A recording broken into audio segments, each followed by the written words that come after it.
कौनसी एक सहरर चारि छक उपरे छिड़ा होई थरे गणिबार प्रयास करंतु तो सेठी जास करुथुबा चेहरा गुड़िक मध्यरु केतोटी चेहरारे प्रफुल्लता भरी रहिछि? 2-4टी किंबा 5टी।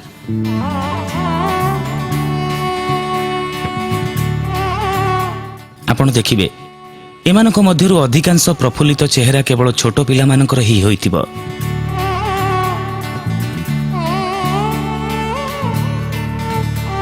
दिनकु दिन आमे बड़ हेबा सह आमर हस खुशी तथा आनंदर ग्राफ रे मध्य अभिवृद्धि घटिबा कथा।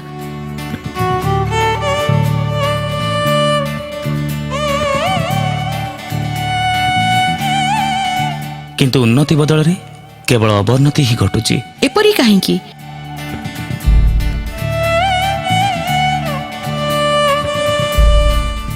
आमर हस खुशी तथा आनंद कुआडे सब हजि जाउछि।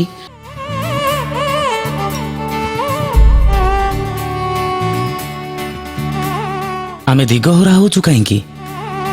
काहेकि विचलित हेउछि आमर मन। सुखी और आनंदमय मनिषटीए हबा पई आमु कोन करियाको हबो? आसंतु पचारि बुझिबा सद्गुरुंक ठारू।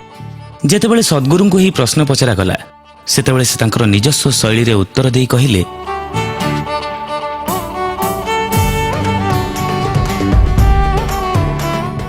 मानव शरीर हेउछि एही पृथ्वीर सबुठारु विकसित जंत्र, किंतु एहार व्यवहार पुस्तिकार अध्ययन बिना आमे आम जीवन को परिचालना करिबार प्रचेष्टा करिथाउ एवं सेठारे ही भूल करि बसु।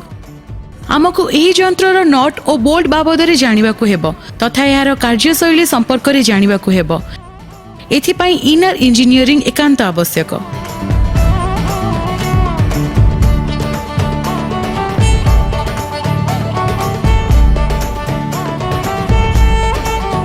एही इनर इंजीनियरिंग पुस्तक रे सद्गुरुंक द्वारा प्रदत्त सूत्रावली को प्रयोग करी पाठक निजे निज भाग्यर रचयिता होई जीवन को आनंदमय करि परिबे।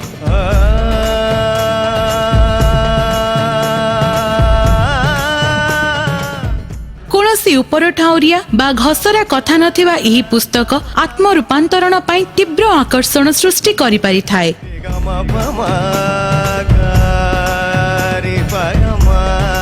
पढ़ंतु न्यूयॉर्क टाइम्स बेस्ट सेलर मान्यता प्राप्त